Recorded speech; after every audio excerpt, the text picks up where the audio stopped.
everybody. So I'm halfway through Magma by Thora Hjörleifsdóttir, and this is a really difficult novel to read.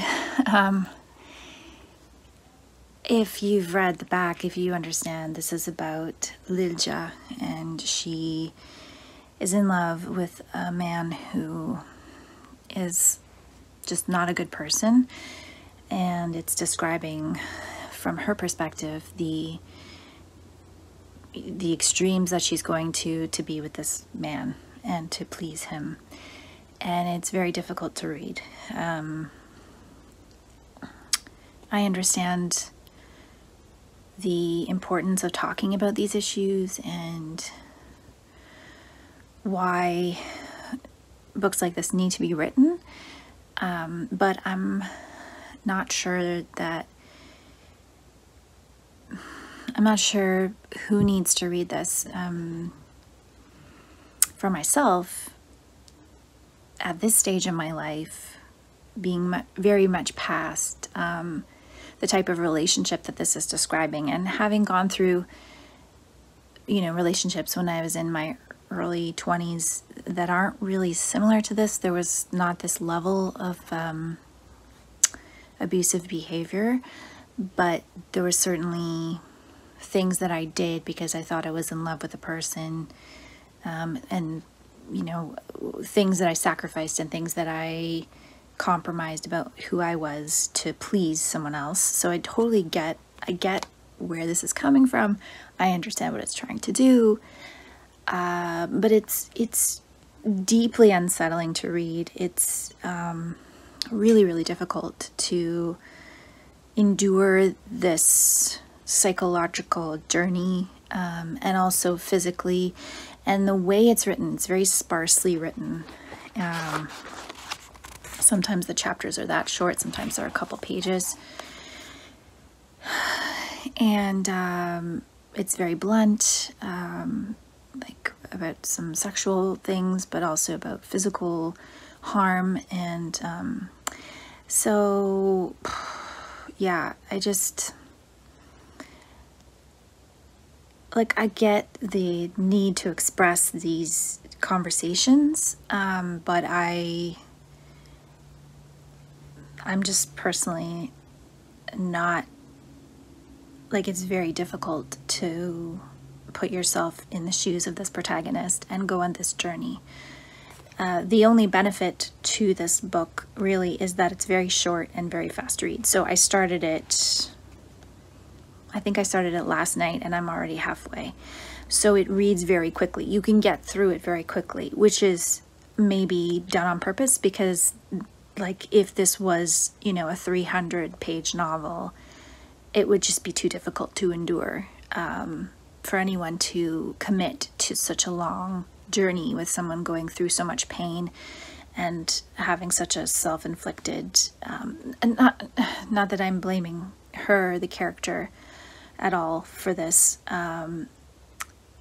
but I think as a person who's past that time in my life, it's hard to go back and be in that space, like a space of deep self-loathing, a place where she's looking for who she is and she doesn't know, because she's completely annihilated her own being in order to please a man who doesn't deserve it on any level. Not that anyone deserves it. No one should ask you to, nor make you destroy who you are to be with them. So yeah, so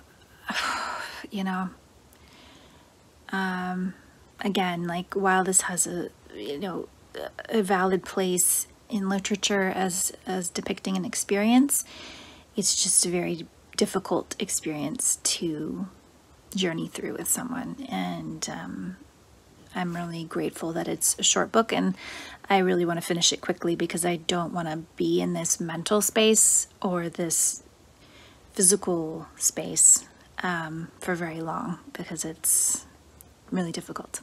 So that's all I have to say right now, and I will check in again when I have finished.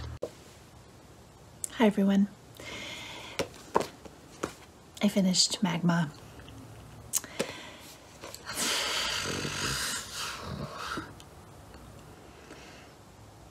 I have to say that the one success of this book for me is that it definitely made me feel something. So I am putting it above Loop, which I found to be a bit boring, and kind of like lackluster. But this book, I object to it on many levels. I object to the messaging in this book, if there is messaging.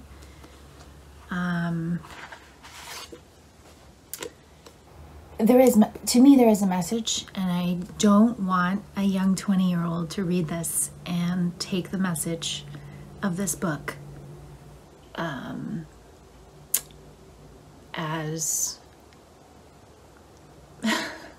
as the way to get out of a bad relationship. I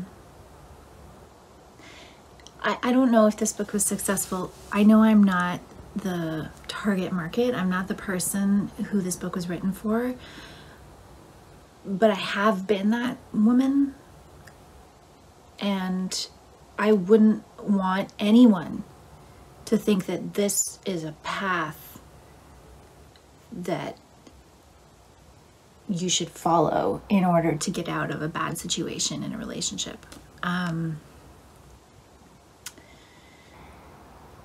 So I'm gonna go into spoilers. So if you don't want to hear about the plot of this book, then please, I will hold up the book as long as I've got spoilers, and then when I stop spoilers, I'll put it down. How's that? So my biggest problem with this book is that the ending. The ending is terrible. This woman is mentally unstable. She has become mentally unstable through this relationship with this man. Then she gets pregnant with his child, and then she's like, oh, now I have a reason to leave him. I'm going to choose between him and the baby, and I'm choosing the baby, and that's going to fix this. And I think that is the worst message that you could possibly end with. That is not true. She attempts suicide, and then she gets pregnant when she's not following her meds properly, when she's on antidepressants, and she's like, this is the solution, and that's where it ends. And I'm going to tell you something that's not going to help anything. Okay, having a baby when you are in a depressive episode, in an abusive relationship, and I mean, they don't really talk about the type of abuse that this is in this book. Like, it doesn't talk about the fact that she's having sex, like whether or not it's consensual. She's consenting to have sex in a state of duress and in a state of manipulation. She's being manipulated into having sex she doesn't actually want to have. She finds no backbone. She finds no self-awareness. She finds no self-esteem, but she gets pregnant. And so that's the solution. What kind of a message is that? That is not a good message. I kept like trying to figure out if this author has children. I was like, if you had children, you would not have ended your book this way. You would not have thought that that's a solution.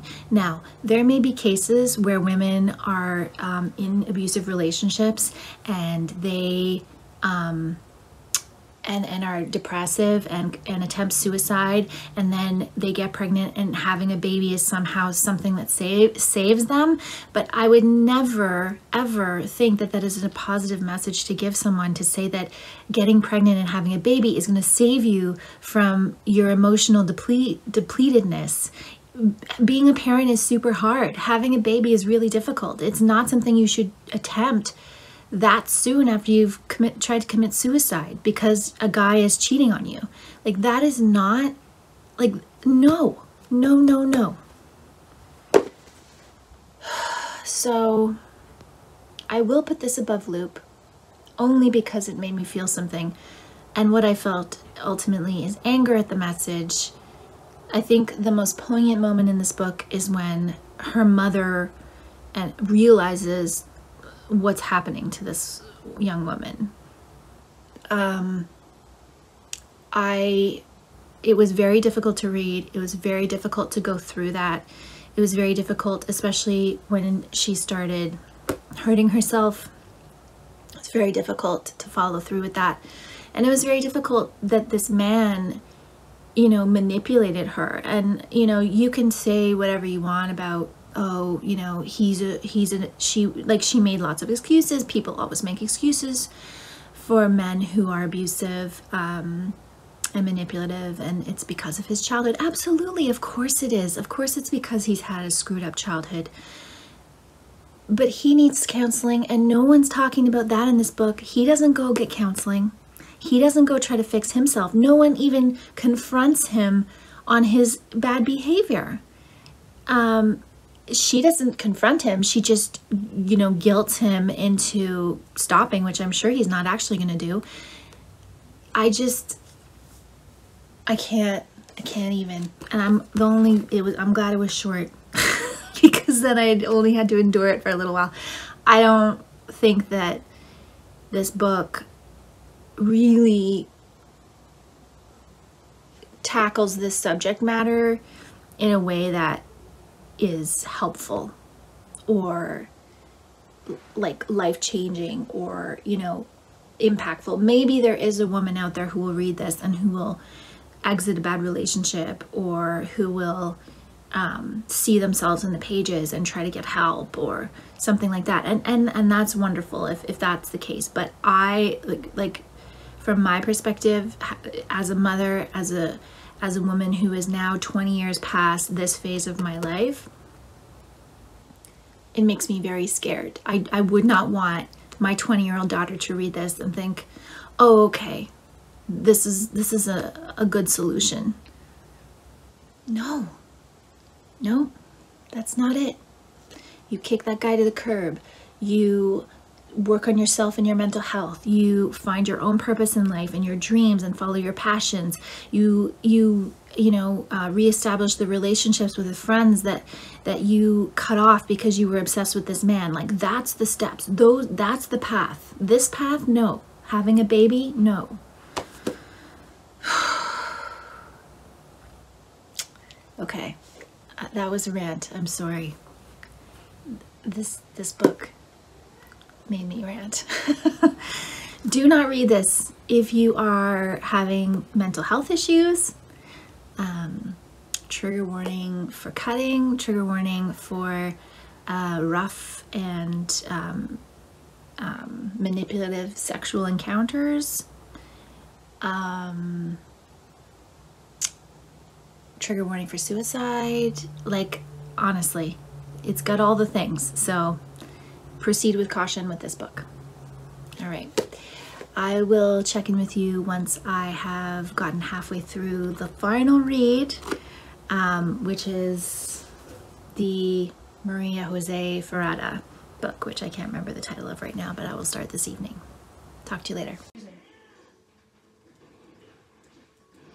Dang, what is that combo?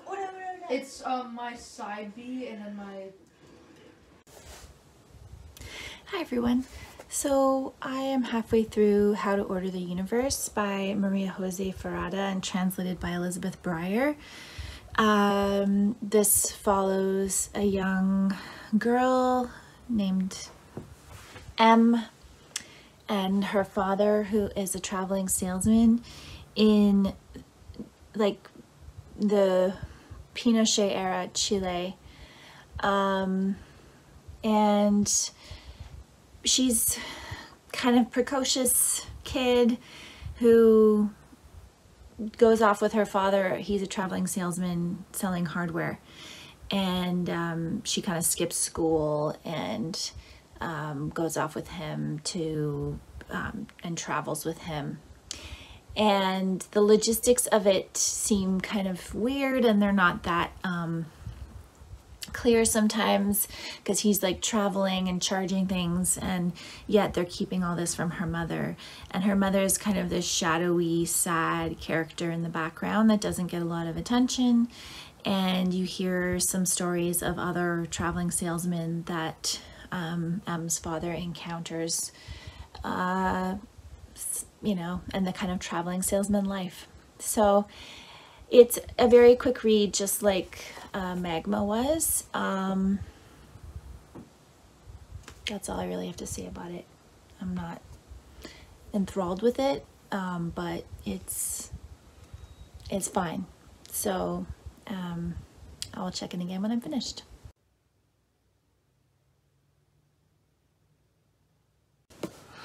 Hi everyone. Okay, so I finished How to Order the Universe.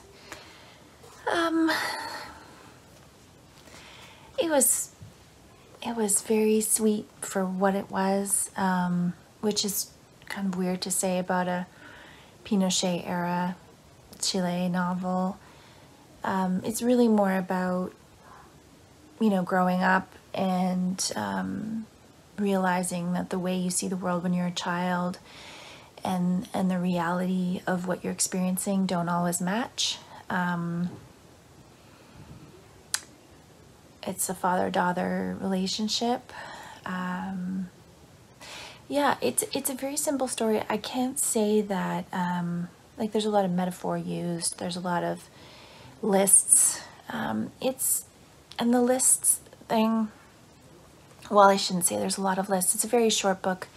It's only 175 pages. So there was lists used a few times, and that's a method that I feel like a lot of authors use right now, or I've read a lot recently.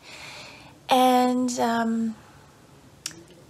I find that kind of lackluster for me. I just don't find you can really get into the novel and connect with the characters when you're being given these tiny snippets of information, and, you know, people are using objects to give you some sort of a way of looking at the people, and I don't connect people through objects very well, so it just kind of leaves me very unimpressed. And you know, I think overall the relationship between the daughter and the father was, I mean, it's very, I find it very problematic when you have a child who, you know, one parent is taking the child and lying to the other parent, and the other parent is distant for a reason that you find out much later in the book. And then you're supposed to kind of sympathize with that character, but there's, like, obviously a lack of communication and a lack of connection in the family, and then you're supposed to just go along with that. And the child is obviously not a child. Like, the child is, you're supposed to see the book through their perspective because they're a child narrator, but the child doesn't think like a child, doesn't act like a child, and doesn't have the same vulnerabilities that a child has. And so really they're just a vehicle through which you're supposed to learn about the other characters. So I don't know, it's just not a style that I resonate with. Yeah, so it was fine. It's just very, very average read for me. So that concludes my vlogs for Translated Fiction Group G for round 1. And I will be making a ranking video, and I'm going to talk about my thoughts about the books and why I put them where I put them. So you can look out for that coming down the line. And thank you very much for watching, and I will see you again soon.